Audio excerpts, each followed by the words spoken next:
Hello ChatGPT, habari za leo hapo ulipo rafiki yangu? Mambo vipi? Niko vizuri kabisa, asante kwa kuuliza. Natumaini nawe pia uko poa huko ulipo. Twende taratibu tuzungumze chochote unachopenda. Sawa, leo nataka uwe mchambuzi wa michezo na tutaangalia sekeseke la klabu ya Chelsea kwa sasa.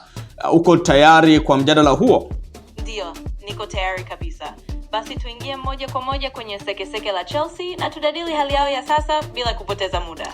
Sawa, Chelsea imemfurusha kocha wake Enzo Maresca hivi leo. Hii ni habari ya hivi punde, ni breaking news. Wewe una mtazamo gani? Bodi ya Chelsea iko sahihi kumfukuza kocha Enzo Maresca? Nimekusikia. Hiyo ni kweli kabisa, ni habari moto. Kwa mtazamo wa haraka, nadhani bodi ya Chelsea inaonekana kuchukua hatua ya haraka sana. Inaweza kuwa ni kwa sababu hawakuona maendeleo ya kutosha au walikuwa na matarajio juu sana. Lakini kwa vyovyote ni jambo ambalo litazua gumzo na tutaona kitakachofuata. Wewe kwa tactics za Enzo Maresca kwa kipindi hiki kifupi ambacho ameiongoza Chelsea, unadhani alikuwa ni kocha sahihi wa kuiongoza Chelsea? Kwa kweli, kwa kuangalia kipindi kifupi ambacho Enzo Maresca alikuwa pale, ni vigumu kusema moja kwa moja kama alikuwa chaguo sahihi. Lakini inaonekana alijitahidi kwa hali na mali, japo labda hakupata muda wa kutosha kuonyesha matokeo ya kudumu. Kwa hiyo labda Chelsea walikuwa na haraka kidogo, lakini ni uamuzi wao na tutasubiri tuone kitakachotokea. Na hali ya kikosi cha Chelsea, wale wachezaji, unadhani tatizo ni la kocha tu au na wachezaji nao ni wa kulaumiwa? Kweli ni swali zuri. Kwa mtazamo wangu, mara nyingi tatizo linakuwa sio kocha peke yake wala wachezaji pekee. Ni mchanganyiko wa mambo. Wachezaji wanaweza kuwa na majukumu ya kutekeleza na kocha ana jukumu la kupanga mbinu. Kwa hiyo kama timu haifanyi vizuri, inawezekana kuna changamoto pande zote mbili. Kwa hivyo ni suala la uwiano na ushirikiano wa timu nzima na sio tu kumlaumu kocha au wachezaji peke yao. Na unatazamaje hii project ya board ya Chelsea? Ni project ambayo inaweza kuipatia Chelsea matunda au bado Chelsea itakuwa katika hali hii kila siku ya kubadilisha makocha?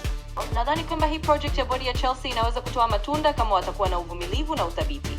Ikiwa wataamua kuacha kubadilisha makocha kila mara na kumpa kocha mmoja muda wa kutosha, basi kuna nafasi ya kupata mafanikio ya kudumu. Lakini kama wataendelea na mabadiliko ya haraka, huenda kawa vigumu kwao kupata utulivu unaohitajika. Na unaweza kushauri nini mashabiki wa Chelsea ambao wamegawanyika sasa? Wengine wanafurahia kufukuzwa kwa kocha Enzo Maresca, lakini wengine wanahuzunishwa na kitendo hiki cha kumfukuza kocha mapema hivi. Wewe unaweza kuwashauri nini mashabiki hawa ambao wamegawanyika sasa? Ninaweza kusema kwa utaratibu kwamba mashabiki wa Chelsea wanahitaji kuvumilia na kutambua kwamba soka ni mchezo wa hisia na mabadiliko. Kwa wale wanaofurahia uamuzi huu, ni sawa kufurahia, na kwa wale wanaohuzunika pia ni sawa kuhisi hivyo. Ushauri wangu kwao ni wawe na subira na waendelee kuiunga mkono timu yao kwa vyovyote vile. Mwisho wa siku ni muhimu kukumbuka kwamba mabadiliko ni sehemu ya mchezo na mara nyingine inachukua muda kidogo kuona matokeo chanya. Nipende kukushukuru sana na nitakualika tena kwa wakati mzuri zaidi tujadili jambo hili kwa kina zaidi.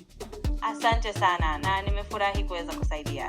Karibu wakati wowote tena tukipata muda zaidi wa kuchambua mambo taratibu na kwa kina. Niko hapa kwa ajili yako. Asante sana.